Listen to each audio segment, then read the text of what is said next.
In this lecture, we are going to look at functions. So, starting with what is a function? Basically, let's say you have two sets. Okay, you have set A and set B. And set, by set I mean set of values. So, let's say in this particular set, you have values P, Q, R, S. While in this set, you have values 1, 2, 3, 4. So what will be a function now? Any or every element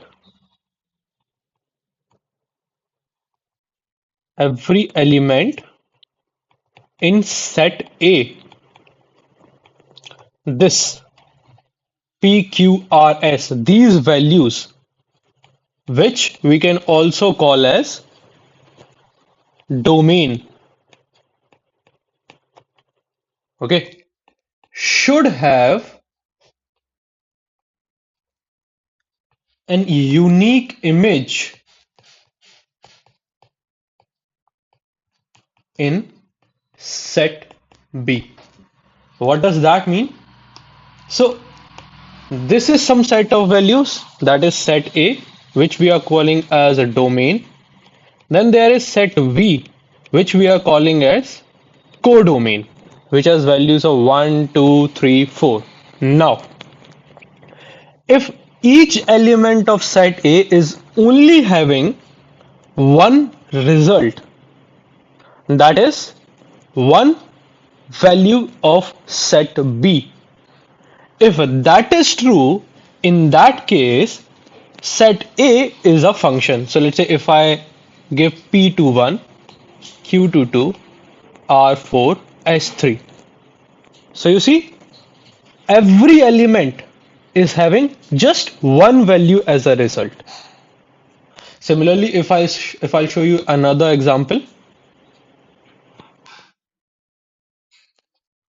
set A, set B.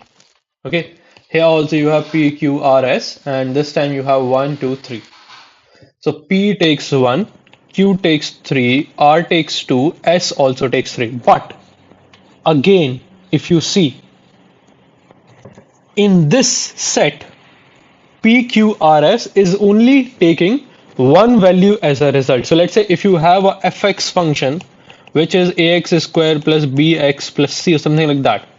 Now when you put some value in this, it only gives you unique result every time. So if I put in 1, then the result will be different. If I put in 2, result will be different. If I put in 3, the result will be different. In that case, fx is a function.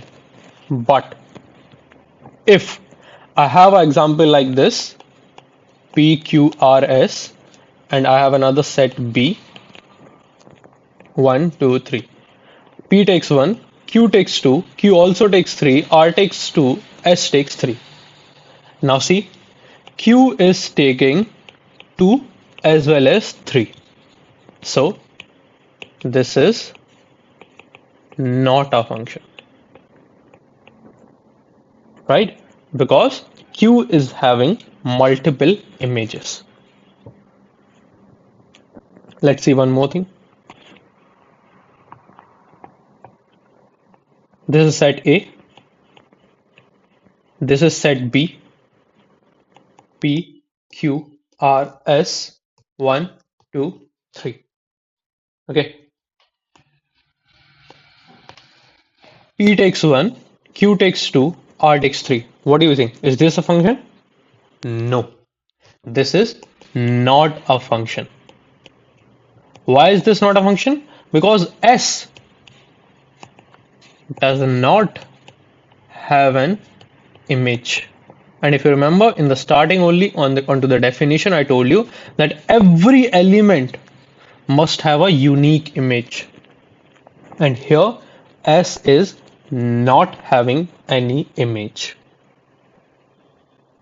Okay, so basically, if we look at this, this is a domain, this is a codomain. So let's say if you have a fx function Okay, in that domain will be what? Set of values that x can take when or where fx is defined, right? So whatever the values that you can put in fx, where fx is defined, that is, it is giving you unique image, then it is called domain. There is another term, and that is range. This is set of all values that fx can take. Now, whether it takes or not, it is a different issue. But can it take that value? That is the real question. Okay.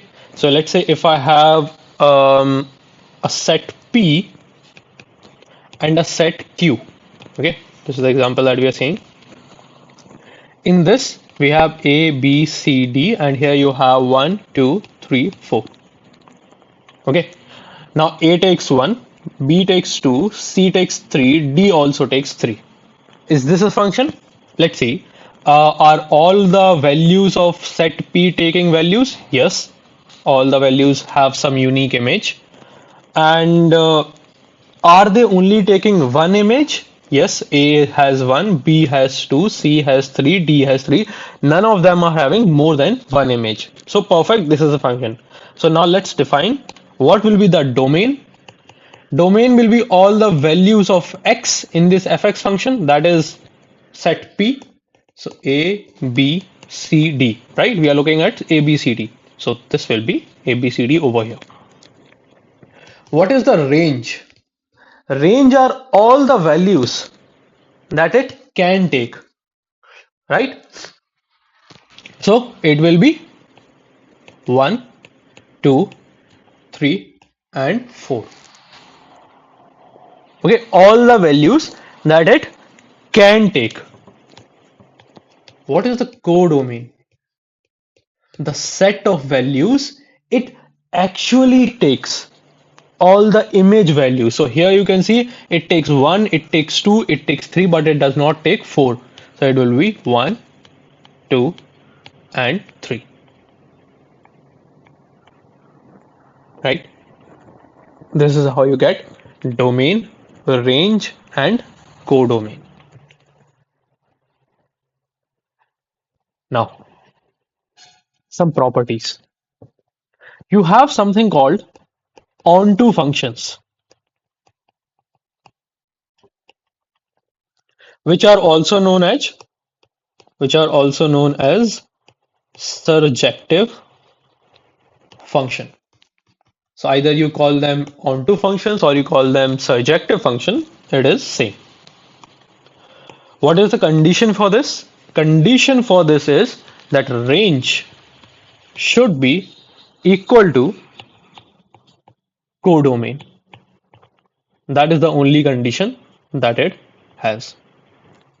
Now, moving further, we have one-to-one function. One-to-one functions.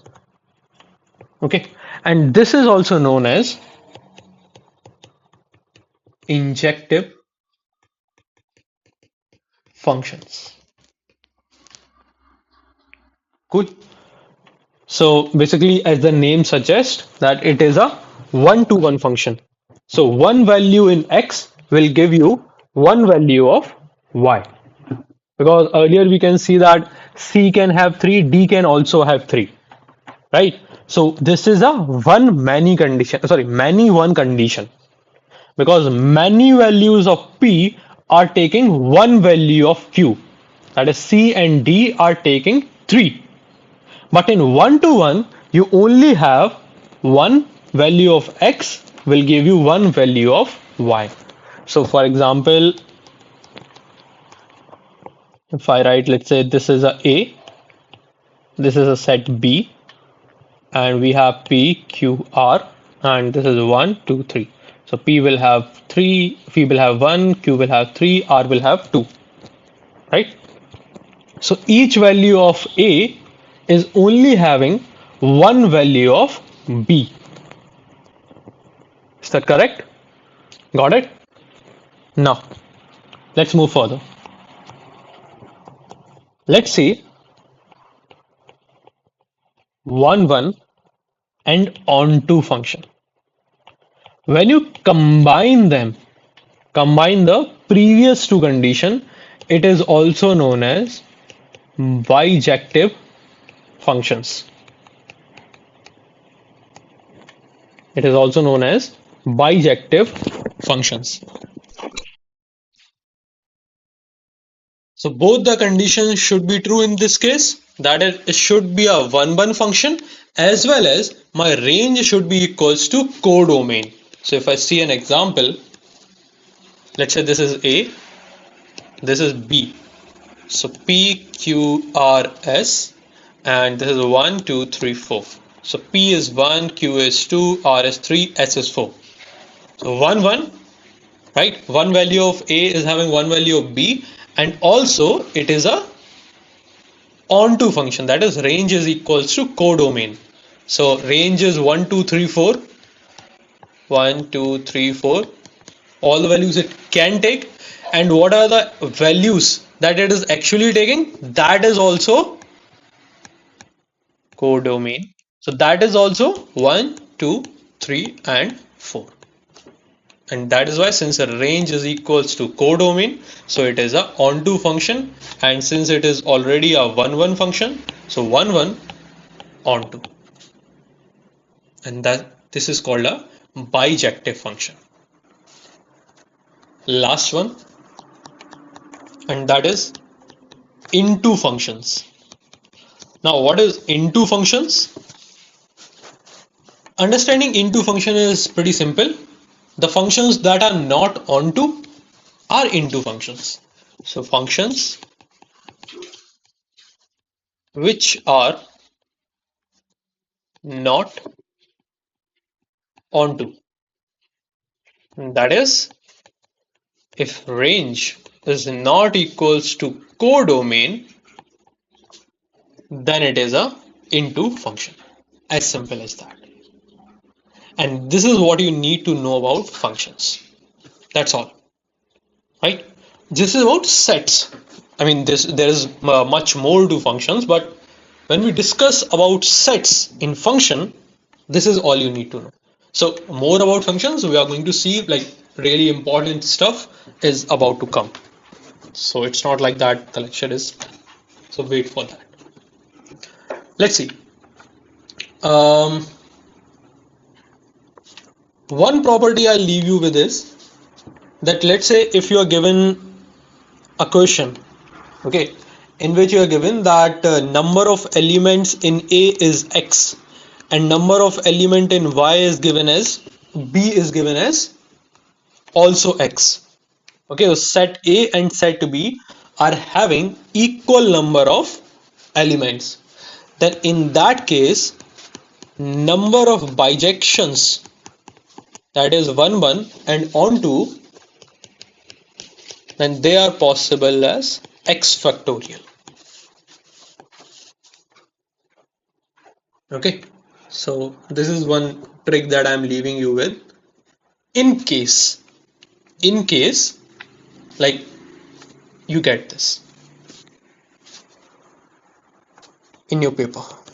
Let's see a question. Let's start with functions actually now. So let's see a function. You are given that 1 upon x time f of x minus 3f of 1 by x is equals to 3 by 2. X is not equals to 0 and you need to find f of 3. So try to solve this. These are the kind of questions that you will get in functions. This also will come in paper, like this can come, but most of the stuff will be based on this. Let's see. Not saying that this is not important, this is also important. Questions have been seen in past on this basis. Okay, so solve a few questions on that as well. Coming back to this, we have this equation. Let's put in place of x, let's put 1 by x. So this will be x f of 1 by x minus 3 times f of x equals to 3 by 2. Let's multiply 3 into this. And also, so this will be 3x f of 1 by x. No. Okay, let's do one thing.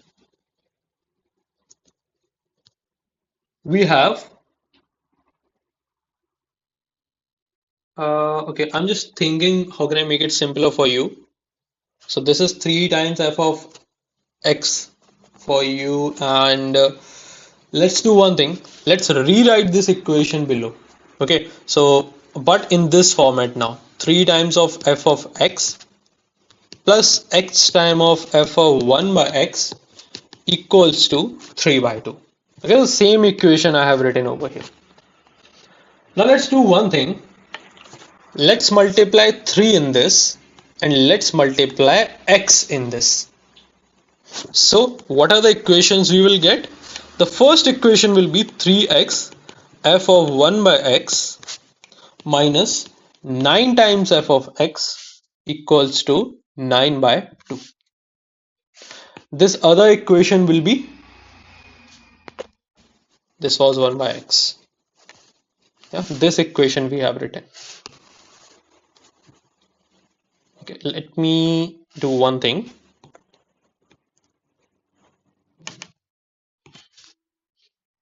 So this is the equation we have rewritten over here.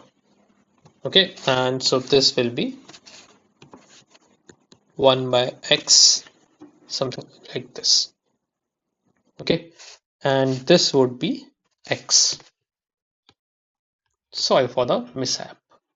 Okay, now it looks much better, and this is again f of 1 by x. Yeah, so much better. Okay, so this is the equation that we need to rewrite, and here we have just put x equals to 1 by x, and we have got this equation. So now we have two equations. In one I'm multiplying it by 3, and another one I'm multiplying it by x. So this would be 9 by 2, and this would be minus 3x f of 1 by x. X will cut the x over here, so this will be f of x equals to 3x by 2 in my answer. Now let's add these. So this will cut off, and this will be minus 8 times f of x equals to 9 by 2 plus 3x by 2. What do I need? I need f of 3. So let's put x equals to 3. So this would be minus 8 times f of 3 equals to 9 by 2 plus 9 by 2, which is actually 9. So f of 3 will be minus 9 by 8, and here is your answer. Okay, now let's see some properties and we will solve some more questions after that. So I'm just writing some general solutions of functions. Okay, let's see. First is, if you are given an equation in which f of x plus y is given as f of x plus f of y, then its solution can be written as f of x equals to kx. K can be an integer, you can put the numbers in place of x and you can try to find out what is k. So this is basically a linear function that you're going to get. Let's see a second equation.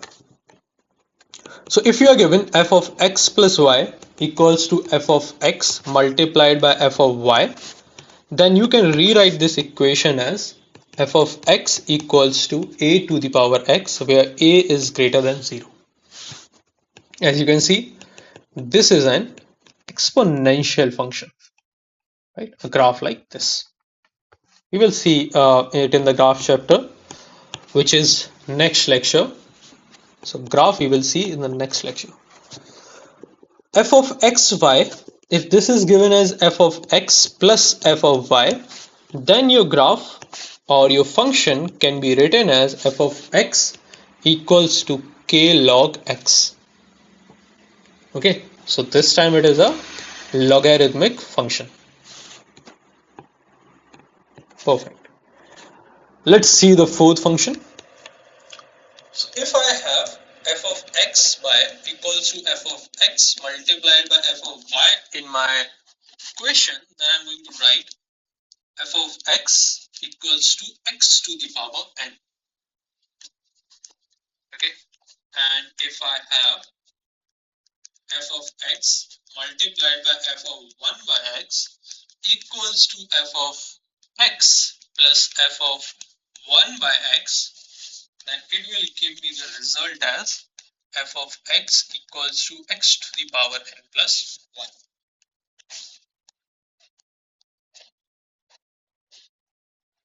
So these are the standard solutions that you have, which saves you a lot of time before putting the values x equals to 1 by x or anything like that. You could just check if your function satisfies this.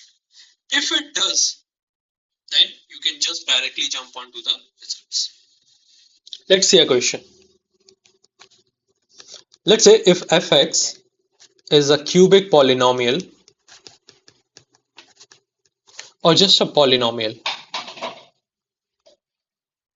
okay, is a polynomial function satisfying the condition f of x multiplied by f of 1 by x equals to f of x plus f of 1 by x. Again, that's the question, where x is not equals to 0 and f of 4 is equals to 65. Then find f of 12. This is the question that we. Now look, it is already given that f of x multiplied by f of 1 by x equals to f of x plus f of 1 by x, and we saw in the fifth condition over here that if this is true, then f of x can be written as x to the power n plus 1.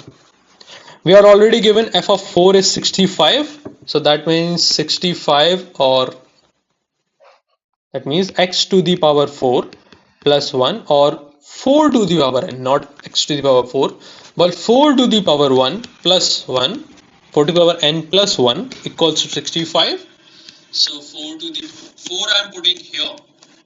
Okay, and this is given. So this will be equals to 64. So from here 4 to the power n, 4 to the power 3. So n is 3. You have the answer. So that means your function f of x is x cube plus 1. Okay, so I need to find f of 12. So 12 cube plus 1. 12 cube is how much? 1728, correct? Plus 1 equals to 1729. And that is the result that we are going to get. Let's see another question. In the question we are given that f of x plus y is equals to f of x multiplied by f of y. F of 4 is given as 4096 and we need to find f of 10. Let's solve this. We know that if f of x plus y is equals to f of x multiplied by f of y, then in that case f of x is equals to k log x. F of 4 is 4096, so keeping x equals to 4, this would be f of 4, which is 4096, which is k log 4. That is correct. Actually, this is wrong. We have written the wrong condition. Okay, I just made a blunder. So, going back, f of x plus y is equals to f of x multiplied by f of y gives you f of x equals to a to the power x. So, f of x gives you a to the power x. This. So, f of 4 will be a to the power 4, which is given as 4096.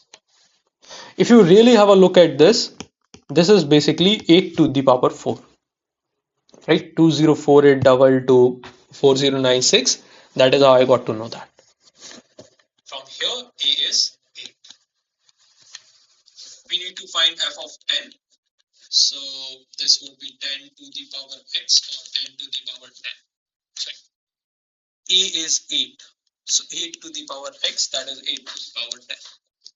Making so many mistakes. Anyways, let's see another question. Let's say you're given that f of x plus y is equals to f of x plus f of y for every value of x belonging to real. X comma y belonging to real actually. And f of 3 is equals to 29. Then we need to find f of 81. Let's see if we can solve this. So if f of x plus y is equals to f of x plus f of y, in that case, we can write it as f of x equals to kx. If you don't believe me, just go back over here and you can see the first equation. Here, coming back. We are giving f of 3 equals to 29, right? So that means that 29 is equals to 3k, putting x equals to 3 in this. So k will be 29 by 3. That means f of x is 29 by 3x. So f of 81 is 29 by 3 multiplied by 81, which is 29 multiplied by 27, which is essentially 783. Cool. Let's see. If you're wondering how did I calculate this, then it would be 27 multiplied by 30 minus 27. This is 27 multiplied by 90. This is 810 minus 27, which is 783. Just a calculation. That's all. Let's see even and odd functions. Pretty easy to understand. Pretty simple. In even function, if I replace x with minus x, okay, then also in f of x, then also result should be f of x. That is f of minus x is equals to f of x. If this holds true, then it is a even function. That is f of minus x is equals to f of x. Also, graph of even function is symmetric about y-axis. For now, you can write it down. I will explain this when we are discussing graphs. As for odd function, if you replace x with minus x in f of x, then the result is minus of f of x. That is f of minus x is equals to negative of f of x. This. Okay. And graph of odd function is symmetric about origin. Okay. If you don't know what origin is, when you draw x and y axis, this point that you have, it is called an origin. Now, just like we saw some properties earlier, I have more properties that I can tell you. Let's have a look. So, uh, let's say, let's take an example. Let's take those properties with an example this time. Let's say if you are given f of x equals to x square and you are given g of x equals to 1 plus x. If you have this. Now, let's say you are written in the question something like this. This is known as f of g of x, which is f of g of x. That is f of 1 plus x, because that is what g x is. And since f of x is x square, now I will replace that with this value. So it would be 1 plus x square. Second, this is g of f of x, which is g of x square. So I'm going to replace x square with wherever I see x in g of x. So 1 plus x square. Third, f square x, this is nothing but f of x. So f of x square, replacing x square with x, so this would be x to the power 4. If I have x cube x, then it would be f of x, which is f of x square. So this we have found out just now, which is x to the power 4. So f of x to the power 4, which is x to the power 4 square. So x to the power 8. Just something that you could know. Now one property I'm going to write, just remember as it is going to come very handy when you are appearing for your mocks or actual paper. The remainder, when a function f of x is divided by x minus a, is f of a. Let's see an example and it will be much more clear to you. So let's say you have a function x squared plus 5, and if this is divided by x minus 3, then your remainder is f of 3, which is 3 square plus 5, that is 14. So you see how easy it became, right? You do not need to solve anything, nothing. Just remember this property and you have the answer. Let's see one more thing, which is known as greatest integer function.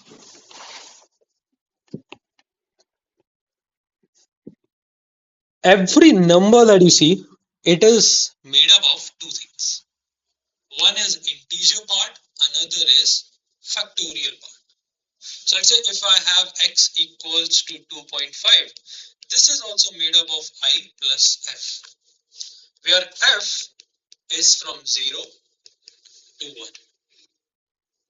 1. Remember, this is always positive. So if I have to find greatest integer function of x, that is, which is 2.5, like x is 2.5, not greatest integer function of x. So greatest integer function, how it is denoted? It is denoted by this square symbol, square brackets. Okay, and this will always give you an integer.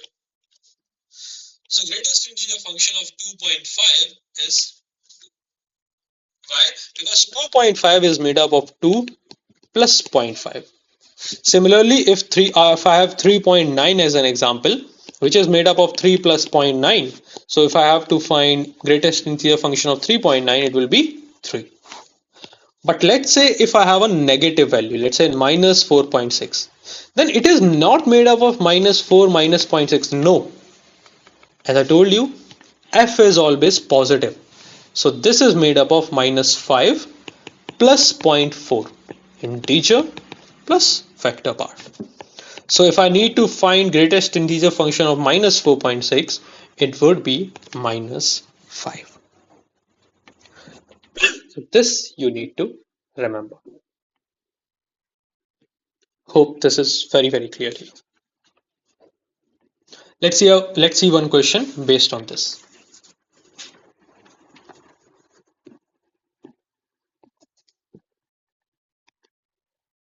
Let's say you're asked this.